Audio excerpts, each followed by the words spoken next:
once again. Welcome to another video on pre-calculus, particularly on the parabola.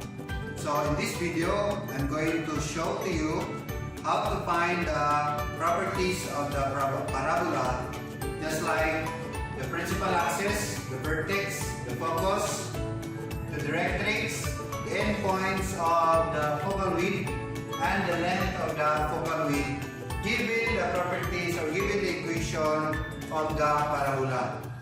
So I encourage you to finish this video up to the end, because at the end, I'm going to show also how to graph the parabola with these given properties of the parabola. So let's get started.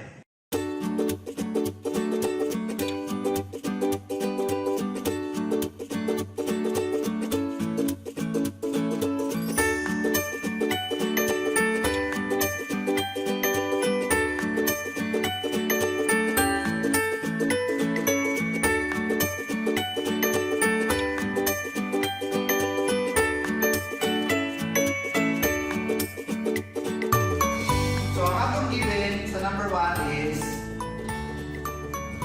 x squared is equals to 12y. Okay, so muna na ito ang goal. Una na ito may tawon, ang ito ang principal axis. So since nataan ang equation from the previous video that we have, if we have this equation is on the form x squared is equals to 4py.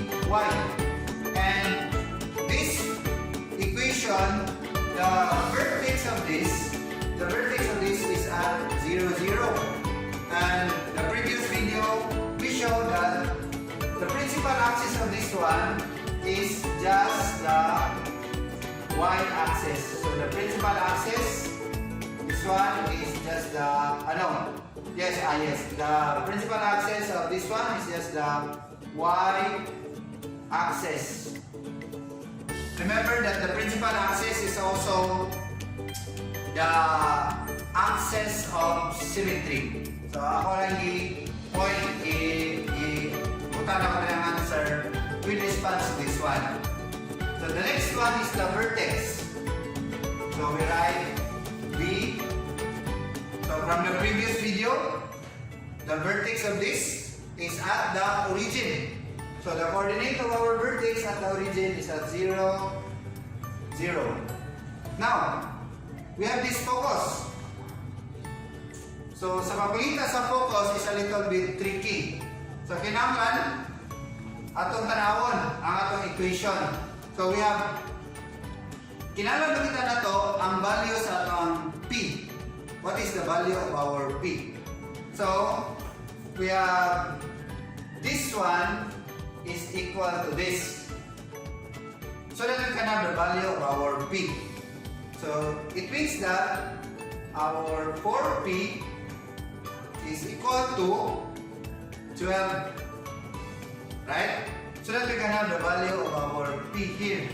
Because this is the standard equation of the circle. So naman siya sa standard equation of the, the parabola, equation of the parabola. So we have P, multiply it by 1/4. The other side is also going to multiply it by 1/4. Sorry, that's 1/4. Or another way of seeing this one is just simply 4p equals to 12 divided by 4 divided by 4. So your p is equals to 3. Okay. So your p is equal to 3. Now, you need to remember that if the equation or the graph of the equation of our parabola with the center at the origin, the vertex at the origin 0, 0, our focus implies that this P is 3 units. This implies that our focus is 3 units above the vertex. So remember that if the focus is above the vertex, it means that our x there is 0 and our y above, above the vertex, it means it moves 3 units above the vertex 0, 0. So our focus is at 0, 3. Now, let us have the directrix.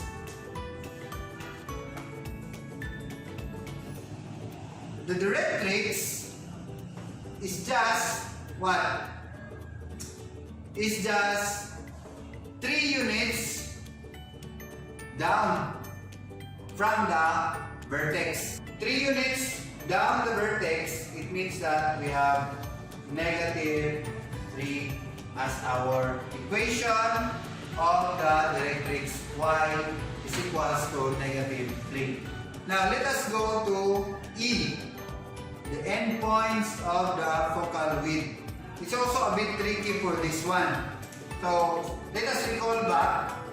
Let us recall the equation of the parabola last time with the graph with this one, the graph of this one, and the vertex at the origin. So we have, last time we have F here. This is our F. This one is our directrix. If this is 0p, this is our negative p. So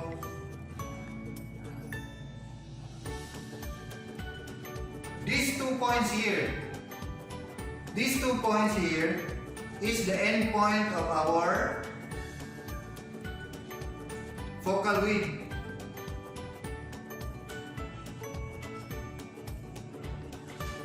Okay, focal width, this one. So shall we say that this one is M1, this is also our M2. So these 2 points, kanito mga points, mao sila ang ato ang mga focal width. Given man good that this one, if this is our P, the absolute value of P, gikan ani padulong dire, this is the absolute value of P. Dahil gikan po sa vertex, padulong po sa itong directrix, that is also another absolute value of P. And then, ang yang measure ani gikan sa focus, padulong sa one endpoint is just the absolute value of 2P, and this one is also the absolute value of 2P. That is why this one is just the width of the focal point. Focal width or the latus rectum is just 4P, because that is 2P plus 2P equivalent to 4P. So now, we can get the focal width, the endpoints of our focal width. So first, let us get the length of our focal width. Let us get the length. So skip sa anatomy, let's proceed to F. The length of our focal width is what? That is 4P. No? 4P, that is equal to, naman tayo ato ang P. What's the value of our P? We have 3 units, no, kani? We have already 3 units. It means that, this implies that our length of the focal width is just 12. And our endpoints, the endpoints, so it means that we have already the focus, 0, 3. Sorry. 0, 3.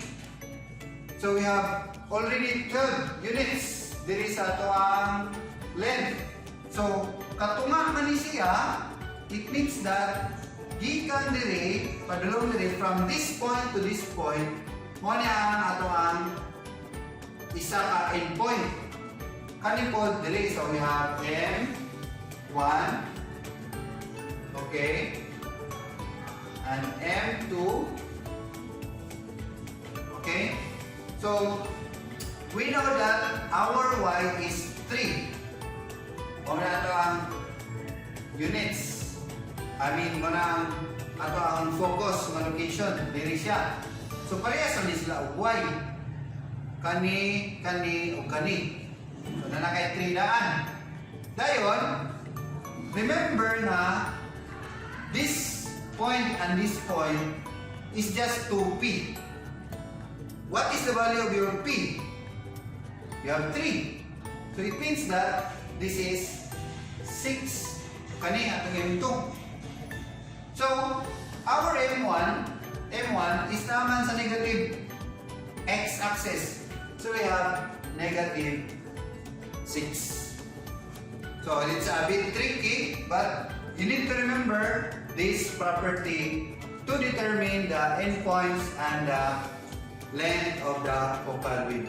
You can also see directly by just looking at the graph.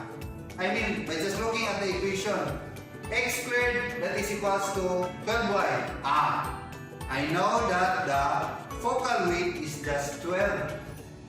So, dali na kayo ang pagkuha sa focal width. That is why, diuna na to ang pagkuha sa ato ang focal width.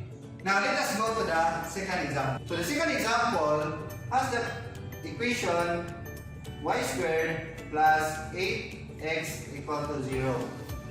Now, this equation, notice that it is not yet at the standard form. So, what are we going to do? We need to transform this one into the standard form. So, we have, let us transform this. We have y squared that is equals to negative 8x. So, as you can see, this is all of the standard form with the vertex at 0, 0. So, klaro na tayo. So, letter A, the principal axis of this one. So, now that it's y squared and you have negative 8 here, it means that our P is negative. When P is negative and the equation is y squared, it means that our graph opens to the left. But still, the principal axis is just the x axis. The vertex, as I said, the vertex is just at the origin. Okay? Now the focus. Wow. So let us have the focus. F. The focus, as you notice, we have here negative 8. That's negative 8. So it means that we have of the form y squared that is equal to negative 4py. And this 4p here and this negative 8 here, we want to equate that one. So you have negative 4p that is equal to negative 8. So you have P is just equal to 2. Now, if you notice that the P here is positive 2. But we know that because of this equation from the previous video, this equation suggested that the parabola opens to the left. So supposedly, our P must be negative value. But remember that this one is just an absolute value. This is just noting the distance. So the distance of the focus from the vertex, it means that our focus here is 2 units from the vertex. So, duha na siya ka unit gikan sa vertex. 0, 0 naman eh. Sa ato pa, karon kay naaman siya sa x-axis, naglayo siya sa x-axis, it means that ang ato ang value sa ato ang y is 0. Kaya naman na si x-axis. So, 0 na daan ang ato ang y. Okay? Dahil 2 units from the vertex. So, 2 units na kung pinalitan mo na itong origin, unya negative opens to the left man. So, 2 units. 1, 2. It means that your f is what? Negative to 0. So, mo na yung pasabot. So, you have negative 2. So, basig na-trick mo that this one is P. P should be positive. But P here denotes the distance from the vertex to the focus. Okay? So, that's very important. The second one, the fourth one, the directrix. The directrix is just what? It is the opposite of the focus. So, it means that from this one, the directrix is opposite. So, the directrix is just 2 units from the vertex. So, 2 units from the vertex. It means that our x is just equal to the line with the equation x is equal to 2. Now, we have the endpoints. Okay, letter E. Okay, we have the general formula that from the focus, this one, up to this one is just 2p. Okay, it's just 2p. So, since our p is 2 units, so we can have this one is 4. This one is 4 units. Another one, this one is also 4 units. So remember that your focal width is already positive 8 or 8 units. So dito sa top, we can skip. The focal width is, or the length of the focal width is 8 units. Now,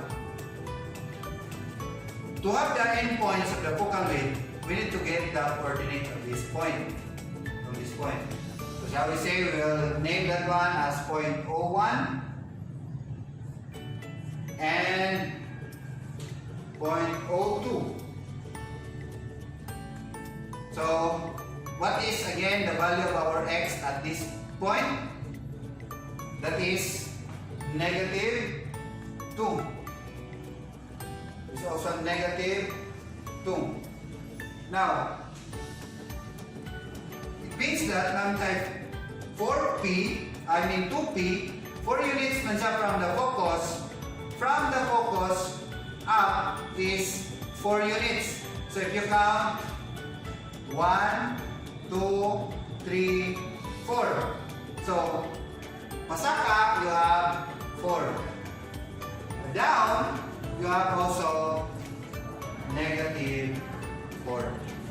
So, that is very, very tricky in looking at this one. No, sorry. The directrix, the focus, A, B, C, D, E. Sorry, this is F.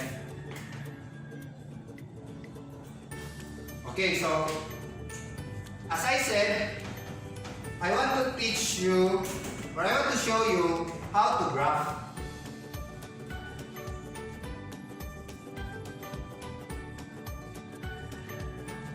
Graphing the parabola. How to graph the parabola. So, what are the techniques atong timan-an? This particular example, ato na i-graph. Ato na siya i-graph. So again, we'll draw the partition coordinate plane.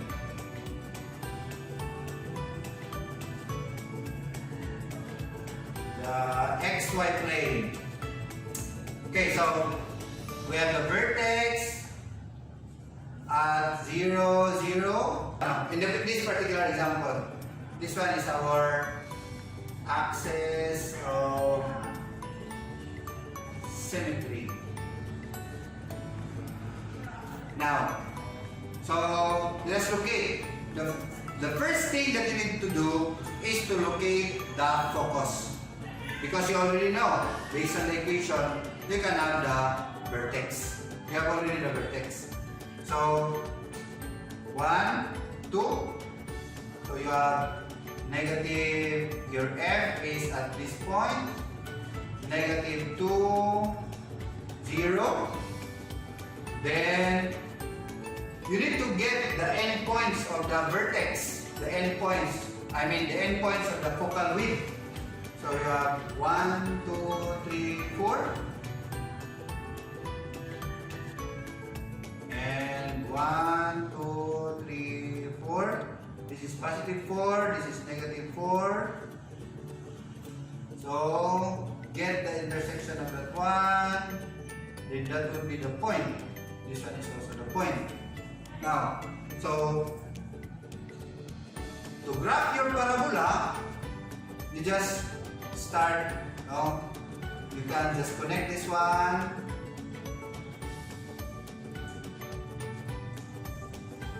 And that is your parabola. Now, let us have the directrix. So the directrix is just at x positive 2. So you have this as your parabola. So that is x equals to 2. So if you have some questions and comments on this video, I encourage you to put it down below. If you have some suggestions, you can also suggest down below. I hope that you already subscribed to this channel